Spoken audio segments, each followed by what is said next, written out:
정치권 관심 뉴스들 진단해보는 나이트 포커스. 오늘은 김근식 전 국민의힘 비전전략실장, 김준일 뉴스톱 수석 에디터 두 분과 함께하겠습니다. 어서 오십시오. 안녕하세요. 안녕하십니까. 이재명 대표 지금 사흘째 치료를 받고 있는데요. 서울대병원 측 설명에 따르면 수술은 굉장히 어려운 수술이었는데 그래도 다행히 잘 됐고 지금 회복이 잘 되고 있다, 이런 설명이 있었어요. 예. 그러니까 서울대병원에서는 이제 처음에는 브리핑을 하지 않아서 이거에 대해서 조금 뭐 기자들의 원성 같은 게 있었습니다. 그런데 전체적으로 분위기를 보면은 서울대병원 측에서 굉장히 부담감을 많이 느꼈다고. 이게 야당 대표가 이렇게 이제 습격으로 이렇게 된 거니까. 그래서 과거에 보면은 연세대학교 세브란스에서 리퍼트 주한대사가 주한미대사 이제 그 습격당했을 때 그때는 브리핑을 다 했었거든요. 그렇죠. 그러니까 바로 첫날부터 첫날부터 했었어요. 그래서 오늘 이제 서울대병원 측에서 얘기를 한 거는 이게 환자의 동의가 없이는 사실은 이게 의료법 위반이 될 소지가 있어서 그랬다고 하는데 뭐 그게 맞기는 하지만 그 전에 다른 병원에서는 그냥 다 했거든요. 이게 워낙 중요하다 보면은. 그러니까 그게 얼마나 부담감을 느꼈는지 좀 알 수 있는 사건 같습니다. 그래서 어쨌든 지금 정확하게는 이게 1cm냐 뭐 1.4cm냐 2cm냐 그게 무엇이 중요한지는 모르겠지만 그러니까 그거 가지고 논란이 있으니까 정확하게 좀 이제 상황을 설명해 주는 방식으로 있는 게 된 것 같습니다. 그래서 1.4cm 자상. 이제 단순히 찢어진 게 아니라 칼에 찔려가지고 생긴 상처다, 이거를 얘기를 했고, 안에 속에 있는 이 정맥이 60%가 목에 속에 있는 정맥이 60%가 찢어져서 이게 겉의 상처의 크기하고는 크게 관계없이 그게 위험했다. 그래서 그거를 수술하는 게 굉장히 중요했고, 그래서 노련한 의사가 필요했다, 이런 과정까지 좀 전체적으로 설명을 했고요.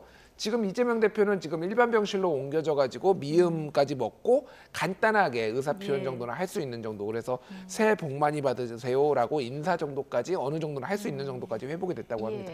그동안 이제 물만 마시다가 오늘은 미음도 이제 마셨다, 이런 소식도 전해졌는데 지금 잠깐 짚어주셨지만 이재명 대표 상태가 어떤지 굉장히 궁금했는데 병원 측에서 직접 집도한 의사의 설명을 좀 듣지 못하고 있던 상황이었었는데 오늘 처음 들을 수 있었거든요. 오늘 이제 서울대병원에서 관련해서 왜 이 브리핑을 그동안 안 했는지에 대한 설명이 있었어요.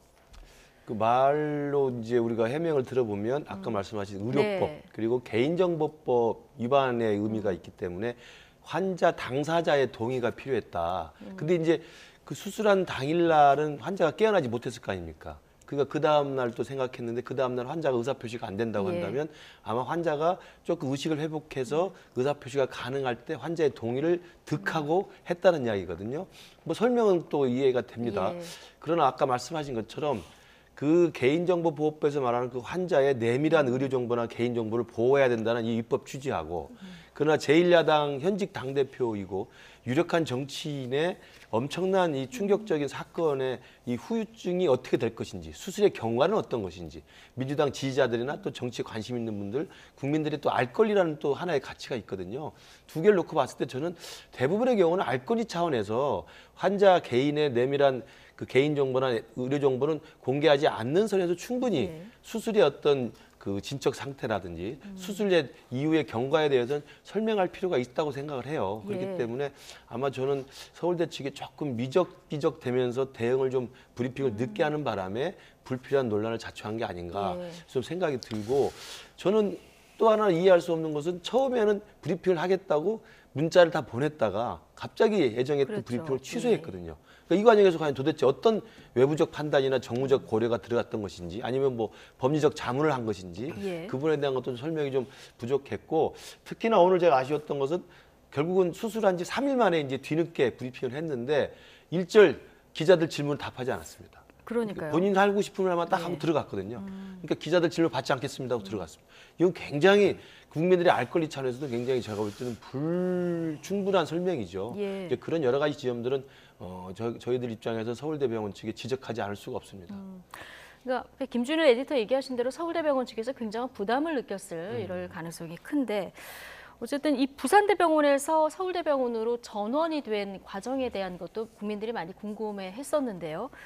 자, 오늘 설명에 따르면 경험 많은 혈관외과 의사 수술이 꼭 필요한 상황이었기 때문에 부산대병원에서 전원 요청을 해서 받아들인 거다, 이런 설명이 있었는데 부산대 의대 설명은 또 다른 것 같습니다. 그러니까 사실 이것도 약간 무엇이 중요한지 뭐 이런 느낌이긴 해요. 그러니까 이게 서울대에서 설명을 한 거는 부산대에서 요청을 해가지고 우리가 그러면은 어쩔 수 없이 받아들여서 그래서 헬기도 그러면 그렇게 저쪽에서 요청하고 우리도 요청을 해가지고 그래서 이제 헬기가 이동이 된 헬기로 이동을 한 것이고 이게 특혜가 아니다라는 과정을 네. 이제 설명을 한 건데 이제 부산대 입장에서는 상당히 기분 나빴을 수도 있을 것 같습니다. 그러니까 이게 무슨 얘기냐면은 우리가 능력이 안 돼가지고 서울대로 보낼 수밖에 없어 이런 식으로 비춰지면은 이 병원의 신인도 뭐 이런 거에 조금 영향을 미칠 수가 있다라는 거죠. 그러니까 부산대에서는 또 서울대 입장하고 좀 다르게 우리가 먼저 요청을 한 게 아니라 이재명 대표의 가족이 먼저 이거를 전원을 그러니까 병원에 옮겨줄 거를 요청을 하니 그래서 민주당 쪽에서 그 요청이 와서 그러면 우리가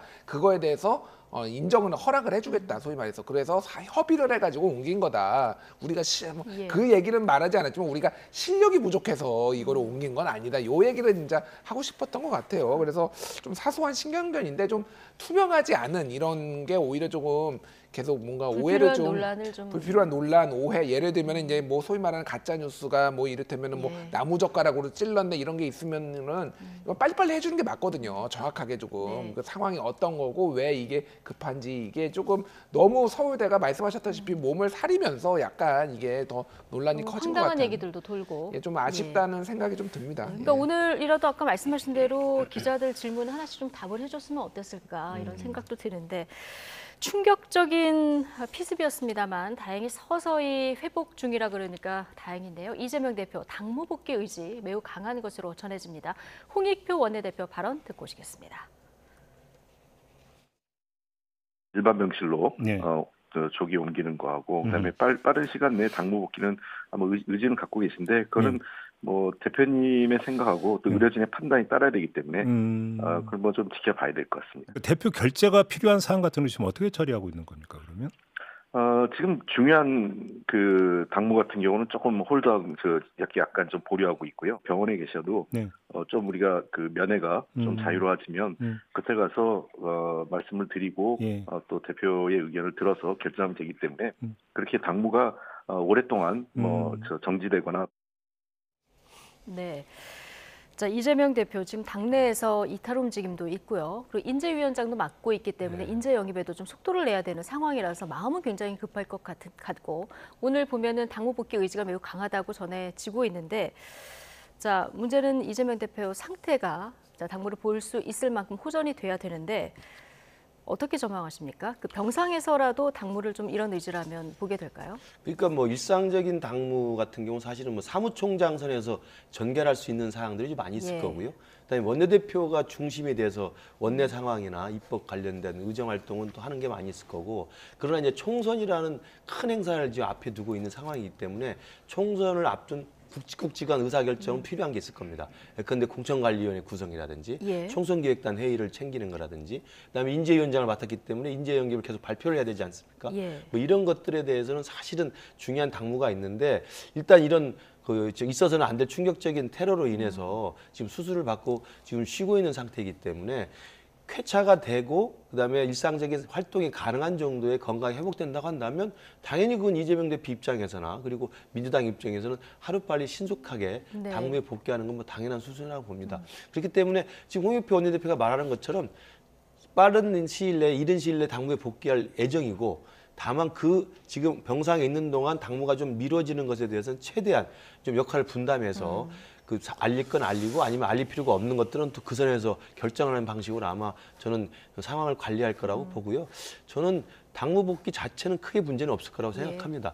다만 이제 말씀하신 것처럼 당무 복귀 이후에 지금 눈앞에 나와 있는 또 산적한 과제들이 있지 않습니까? 특히 이제 이낙연 전 대표 창당이라든지 원칙과 상식 분들의 어떤 이탈 움직임이나 이런 부분들을 어떻게 그러면 봉합할 것이고 갈등을 해소할 것인가 이 부분은 사실은 병상에 누워서도 아마 계속 고민거리가 되지 않을까 이런 생각을 해봅니다. 이 부분은 저희가 뒷부분에 잠시 또 이어서 얘기를 더 나눠보도록 하고요.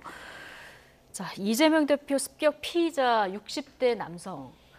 자, 오늘 영장 심사를 받기 위해서 법원에 출석하는 자리에서 처음으로 입을 열었는데요. 기자들이 질문을 하니까 8쪽 변명문을 경찰에다 냈으니까 이걸 참고하라 이렇게 얘기하면서 똑바로 이렇게 쳐다보더라고요. 어떻게 보셨습니까? 그러니까 일단은 변명문이라는 용어를 제가 태어나서 처음 들어봐가지고 반성문도 아니고 입장문도 아니고 뭐 이런 것도 아니고 그래서 이거를 그러면 변명을 해야 되는 상황인가? 이것도 좀 이분이 그래서 정확하게 용어를 구사하기 좀 힘든 상황인가? 심적으로 동요해서 그런지 아니면은 조금 뭐 이런 용어를 구사하지 못할 정도로 약간 지적 능력이 좀 떨어지신 건지 제가 그런 건 정확하게 모르겠습니다만 이런 거는 일반적으로 입장문이겠죠. 본인이 한 거가 정당성이 있다고 생각하면은 변명이라는 표현을 쓰면 안 되는 거예요. 그러니까. 얼마 전까지 일을 하셨던 분 아니겠습니까? 정상적으로. 그러니까요. 아니 근데 그거랑 또 좀 다른 차원의 묻는 건지 일상생활을 영위하는 것과 뭐 뭔가를 이제 언어를 구사하거나 정확하게 논리적으로 설명하는 거는 또 다른 문제니까 뭐 유치장에서는 뭐 삼국지를 읽으면서 동요 없이 생활을 했다라고 하고 본인이 이제 언론 보도에 따르면은 역사적 사명을 갖고 한 일이라고 주장을 했다라고 하거든요. 근데 이거를 변명문을 냈다라고 하는 게 조금 잘 모르겠더라고요. 그러니까 그래서 이 내용은 봐야 될 것 같고 결국은 경찰 수사를 좀 종합적으로 봐야 될 것 같은데 이게 이거는 뭐 제 사견입니다만은 일종의 이것도 약간 외로운 늑대 같은 느낌이 있더라고요. 그러니까 이게 일본에서의 그 외로운 늑대들이 이를테면은 아베 신조 총리 이제 사제총으로 암살하고 뭐 이런 일이 있었잖아요. 그거 보면은 공통점이 있는데 주변하고 대화가 없고요. 경제적으로 조금 이렇게 어려움을 조금 완전 거지 뭐 이런 것까지 아니더라도 어려움을 겪는 경우가 상당히 많았습니다. 그러니까 이분도 보면은 지금 가게 월세가 지금 부동산 5개월 동안, 7개월 동안 밀려 있다라고 하고 있고, 그리고 빚도 좀 있다라고 하고 있고, 주변하고 거의 대화가 없었다라는 거거든요. 자기만의 사회상에 좀 빠져들어서 뭔가 정의를 뭐 구현하는 이런 식의 사고를 했다라면은 상당히 조금 위험한 상황이 있을 수도 있겠다 이런 생각이 들고요. 그러니까 그게 또 어떤 언어 표현에 정확하지 않게 나타날 수도 있겠다 이런 생각이 좀 듭니다. 그러니까요. 이 변명문이라는 참 독특한 단어를 쓴 부분도 그렇고 유치장에서 책을 읽고 싶다 그래서 주니까 삼국지를 골라서 잘 읽었다는 이런 행동도 그렇고 이러다 보니까 이제 김준일 에디터께서 여러 가지 이제 추론을 좀 해주셨는데 반성은 좀 없어 보이고 카메라를 봤을 때 고개도 숙이지 않는 이런 모습을 봤을 때 전문가들이 보면 이제 확신범의 행태일 가능성이 크다 이런 진단들을 많이 하시더라고요. 그러니까 외로운 늑대라고 하는 그 분석도 가능하지만 또 하나는 본인 스스로는 본인의 어떤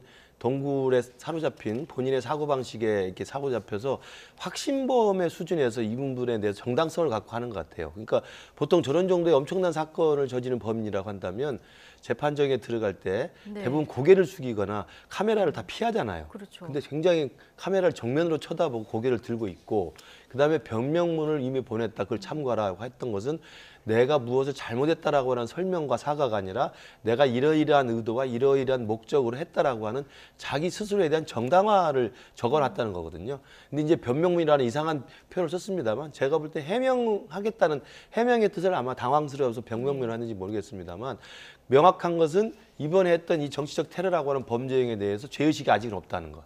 그리고 본인 스스로는 굉장히 정당한 것이다. 그리고 아까도 말씀하셨습니다만 오랫동안 계획했던 거잖아요. 오랫동안 치밀하게 계획했고 열심히 따라다녔기 때문에 이재명 대표를 해야겠다고 하는 오래된 자기 스스로만의 소명의식이 자기 스스로 내적 강화를 통해서 계속 정당화를 하지 않았나 싶습니다. 그래서 이제 그게 외로운 늑대 범행일 수도 있고 아니면 정치적 또는 사상적 확신범의 소행일 수도 있기 때문에 아마 이것은 추후에 경찰의 수사가 지금 진행되고 있기 때문에 전체적인 수사가 마무리되고 검찰 단계에서 기소 이전까지 수사가 다 정리가 되면 종합적인 발표를 들어봐야 될 것으로 보입니다. 근데 오늘 행동을 봤을 때는 본인이 얼마나 중대한 범죄를 저질렀는지 전혀 인지를 못하고 있는 것 같고요. 정부에서도 엄벌 의지를 표명했기 때문에 앞으로 이제 수사 상황을 좀 지켜봐야 될 것 같습니다.